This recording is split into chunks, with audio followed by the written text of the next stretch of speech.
We come to the seventh presentation in this 2014 series, which has the overall title Parayana, and its subtitle is Refreshing the Way into the High Dharma. And this famous photograph of our planet rising like the moon above Luna.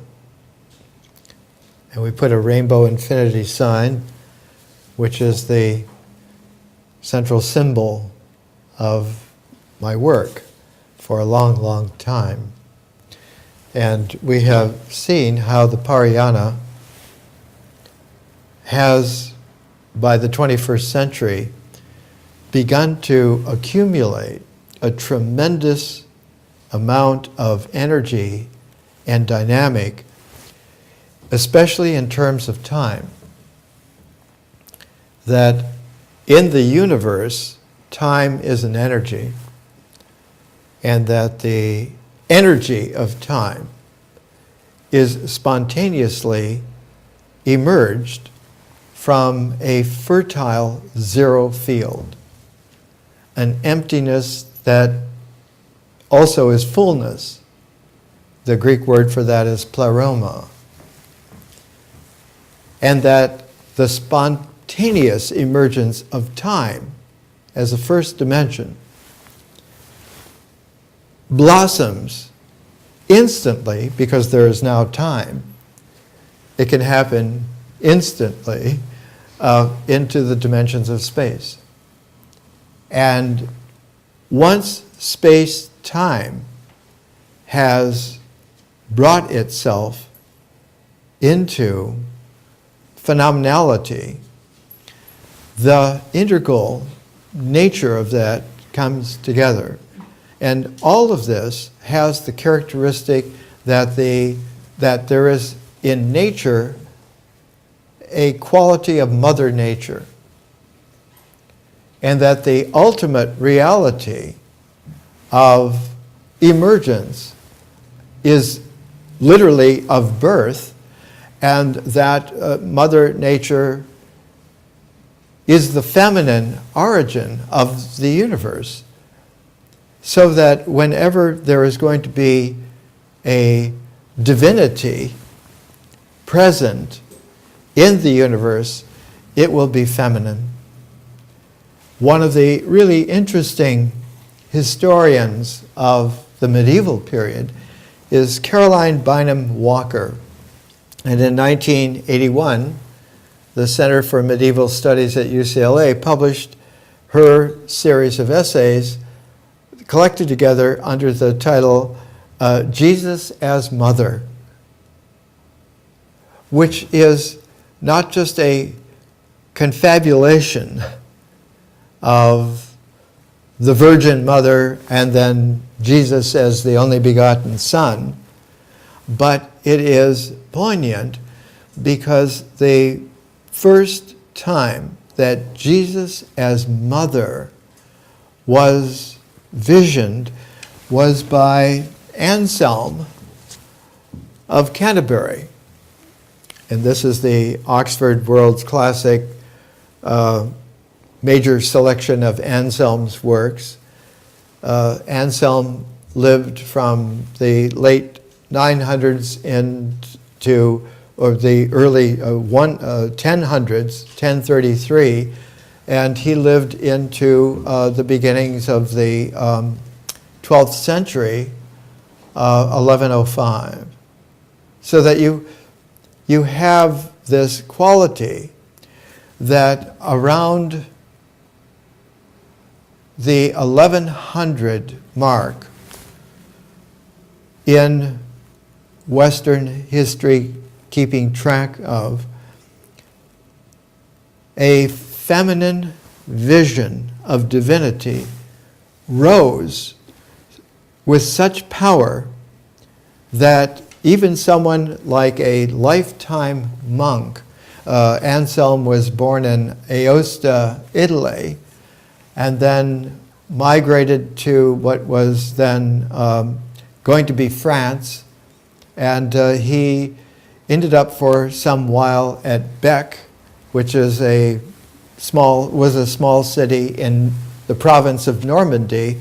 And then in visiting England, he was selected as the Archbishop of Canterbury and got into many scrapes with authorities, and over a period of about 20 years was constantly going back in exile because it was uncomfortable and impossible to stay as the Archbishop of Canterbury. And it is Anselm of Bec that is the beginnings of a sense that there is something stirring in northern, what became France, in northern Gaul, about 1100.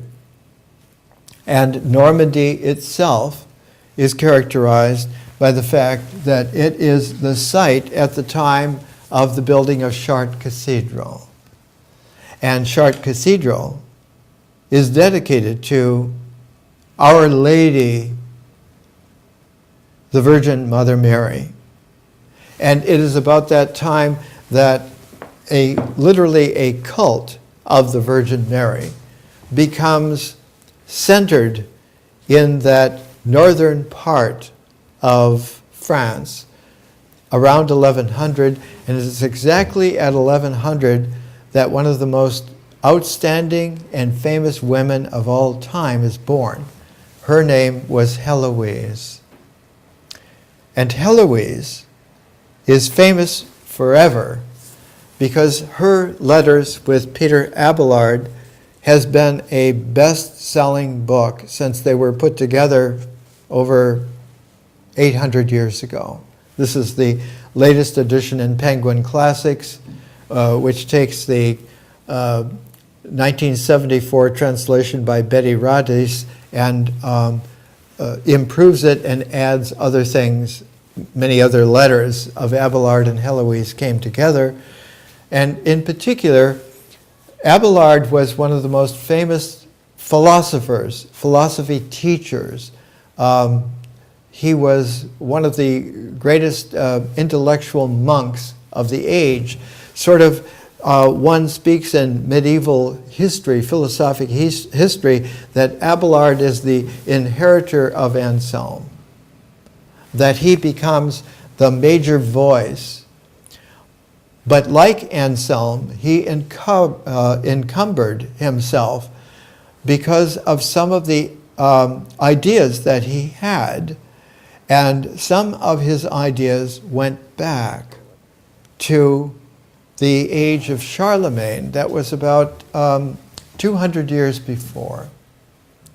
And the reason why this is important is that we're talking about something that has been characterized as the Dark Ages for a very long time.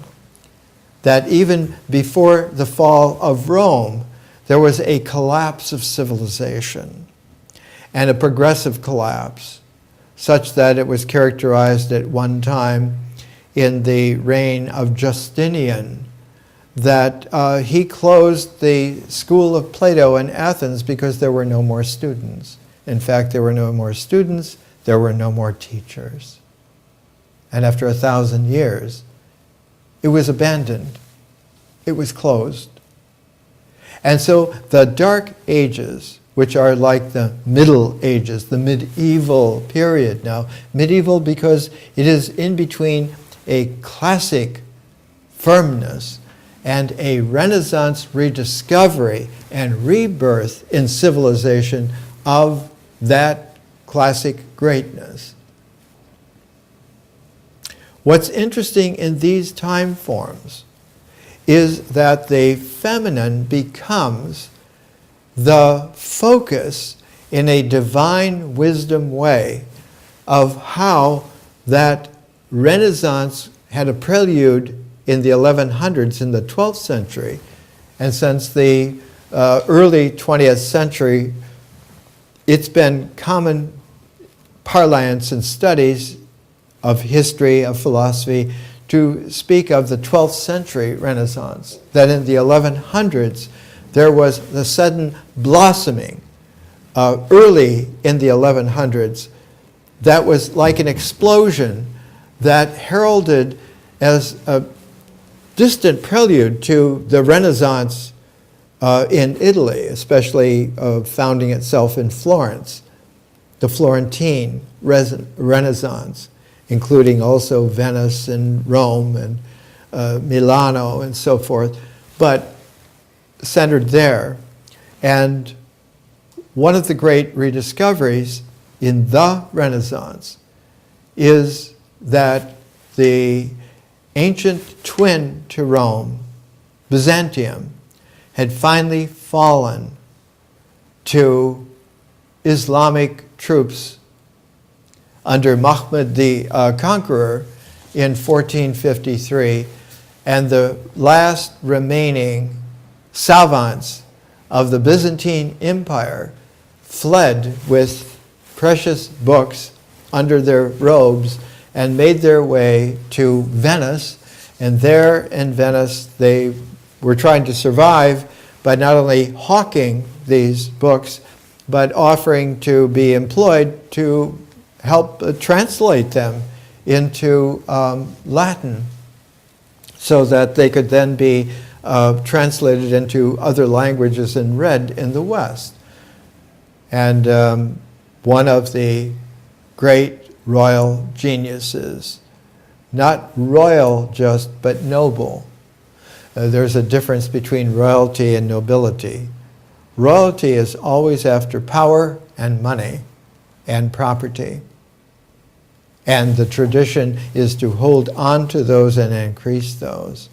Whereas nobility is to understand through vision and through its development of the arts and the sciences some dimension of the historical developments that have led, including where it is going into the future, so that the nobles are always concerned with persons who have a dimension of vision, capable of appreciating the arts, participating in the bringing of history into a better and better understanding through the refinement of vision, the refinement of art, so that the history then becomes a living continuity and one can move into the future with that accumulated possibility.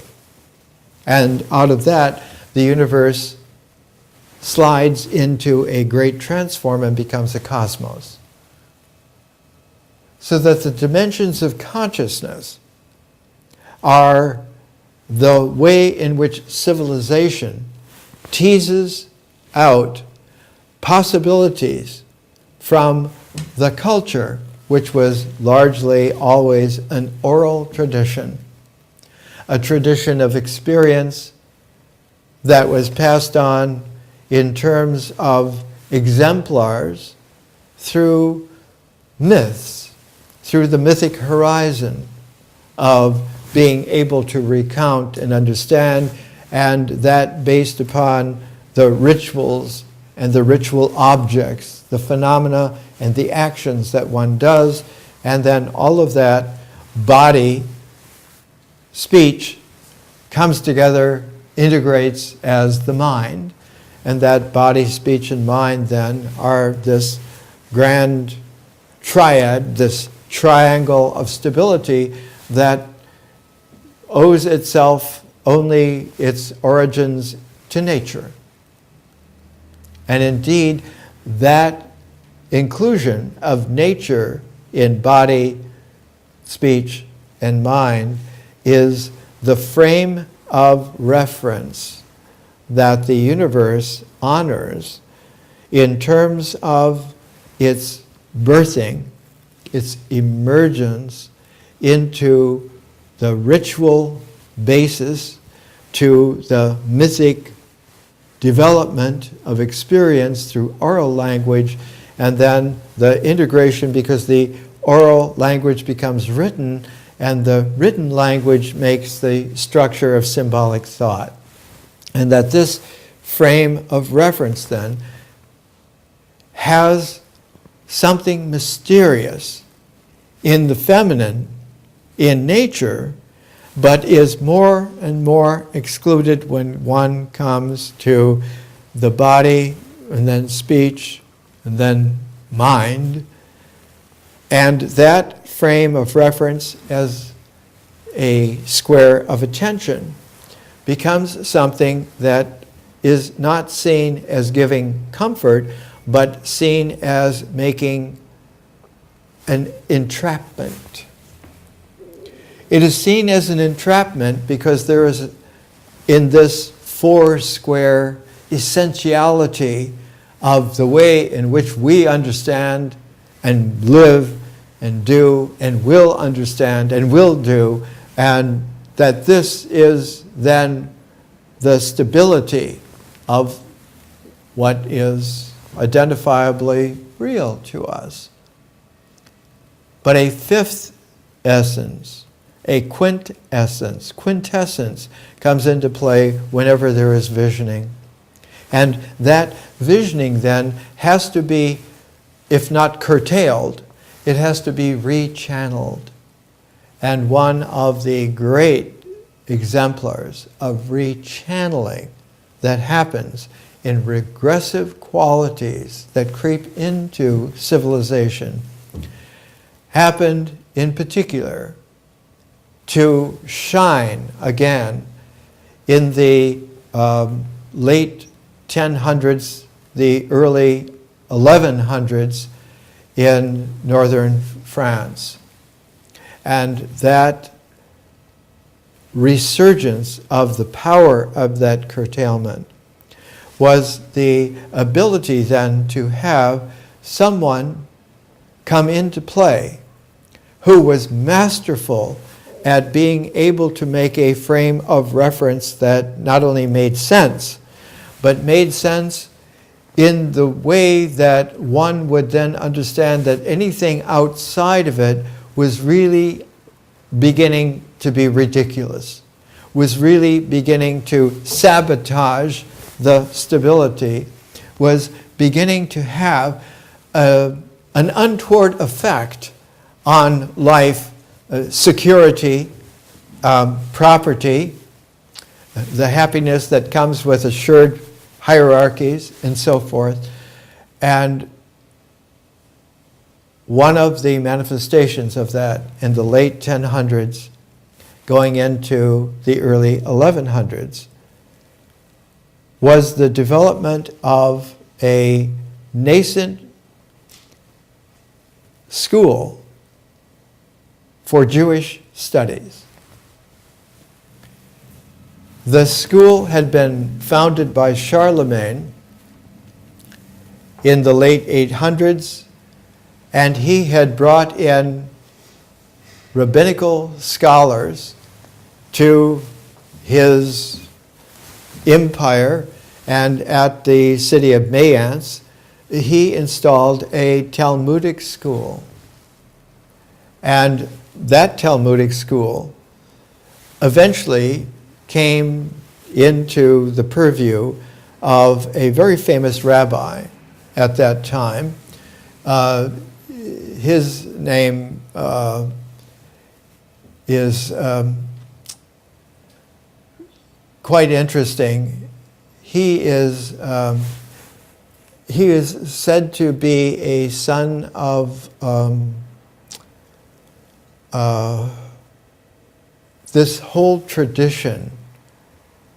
And when one looks at a publication of the Jewish Publication Society of America in Philadelphia, the figure that comes into play here is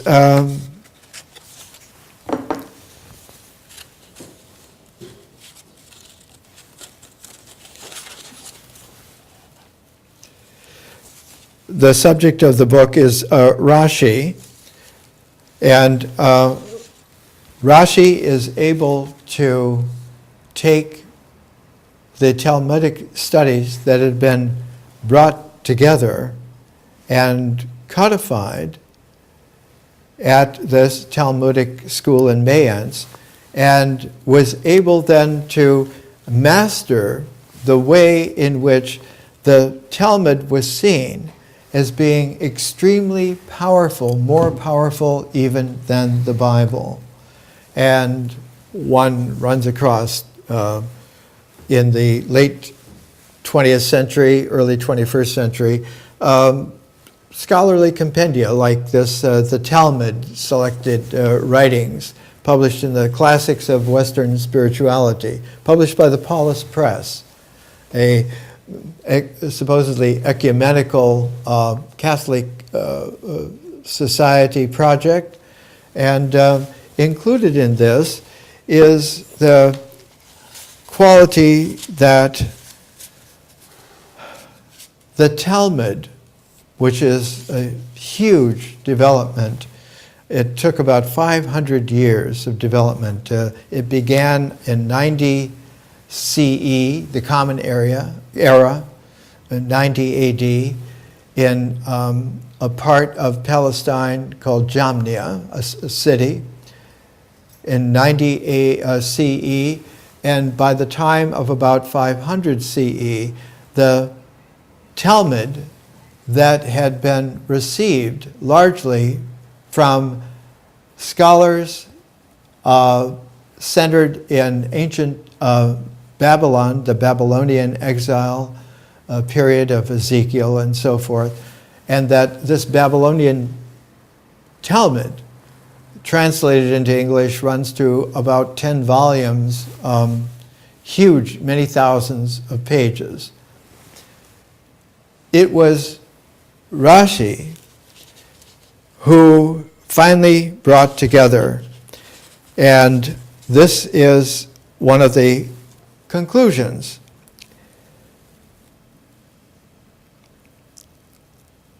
The collective of the sages, the early rabbis were called sages, the age of the sages. The collective of the sages and no one else now determine the meaning of Torah. The Torah is no longer in heaven, that's in quotation marks. Even its heavenly giver, capitalized, can no longer interfere in the process of interpreting it, applying it, and expanding its scope. So that intellectual, commentarial accrual is like a layered surface that increasingly complexifies, and it encases what before had been problematic. And they go on to point out, and indeed in the early 1100s it was pointed out, that the Bible is the work of many different qualities. It isn't just a Moses who writes the Pentateuch, the Torah, but there are books by prophets, there are books by famous people, by historians, and all of this makes a way in which there is a tremendous variety in the Bible that does not fit into a frame of reference, does not comfortably settle into a square of attention. In fact, tends to more and more have the dynamic to develop itself. And one of the flaws, as one group sees it, is that the feminine visioning becomes sometimes quintessentially extraordinarily powerful. And it's in the early 1100s that one finds, for the first time in many hundreds of years, almost 600 years, you begin to find a refinement of teachable, learnable, feminine genius. The last woman to have that kind of scope and depth was Hypatia, who in the early 400s was a teacher. Her father, Theron, was the greatest mathematician of his age, taught Platonic mathematics, and she inherited that genius and teaching ability. She was seized by her students, who were supposed to be celibate monks, and they murdered her in the most brutal way. She was stabbed with their styluses, and then the flesh was stripped from the bones. And this was a sign, this was a warning. Women are not to have the ability to teach men about religion, about divinity, about the philosophic refinement of things. And the first time that one finds a return of the feminine genius on that level of Hypatia is in the early 1100s in what was northern France and actually a little bit of southern Germany. And one of the earliest figures in that was Hildegard of Bingen, which we will take a look at a future presentation. But the most outstanding figure was Heloise. And it is Heloise who was born exactly in 1100 and who lived to 1164. And when she was 17, her intellectual prowess allowed her to be put into a tutorage with Peter Abelard, the genius of his day. And she shone. She was so brilliant, not only as an intellectual genius and giant, but her ability to, as even a late teenage feminine, to be able to modulate this with a vivacity that of life and of temperament, that Abelard fell in love with her, and in fact began an affair with her. And in fact, a son was born out of that affair, and his name was given to him was Astrolabe, a way of keeping, an instrument for keeping track of the movements of the heavens and their meaningfulness on earth. And as soon as Astrolabe was born, the uncle of Heloise realized that this was a terrible state of affairs, that his niece should be having an affair with not just a monk, but with one of the most outstanding teaching, intellectual genius monks of the age. And he forced them to get married. And marriage was a condition that obviated many of the privileges of monasticism. If you were married, you could not do many things. One of the outstanding things that came out of this is that if you were married, you could not go on crusades.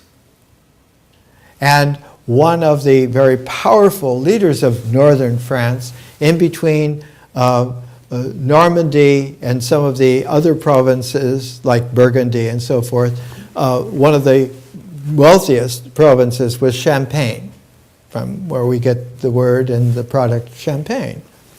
And in Champagne, the Count of Champagne, whose name was Hugh of Champagne, was constructive to want to go into the Crusades with all of the blessing of powerful intellectual monk geniuses. And one of the geniuses that he supported was Bernard of Clairvaux. And it was Hugh of Champagne that donated the lands and made the economic investment, and so that Bernard of Clairvaux with the Carthusians became a very powerful place of residence and learning and study. And he became an arch critic of Abelard, because Abelard, meantime, decided to put Heloise into a convent, into a nunnery. He was at the time, and they were at the time, in Paris, medieval Paris. In fact, one of the genius intellects that made the University of Paris at the time absolutely one of the best places in the world to study. The University of Paris and Oxford University were the two great new university centers in that 12th century Renaissance. When the uncle of Heloise found out that she had been put into a convent, thus having taken those vows as a nun, it nullified the marriage. It bastardized the son. It demonized for the uncle Abelard. And so he sent a group of men to accost him, to force him to the ground, and they castrated him. In the meantime, Heloise, now approaching the ripe old age of 20, in the convent at Argenteuil, which later on was a place that Monet, centuries later, would do a lot of his famous paintings and drawings, just north outside of Paris.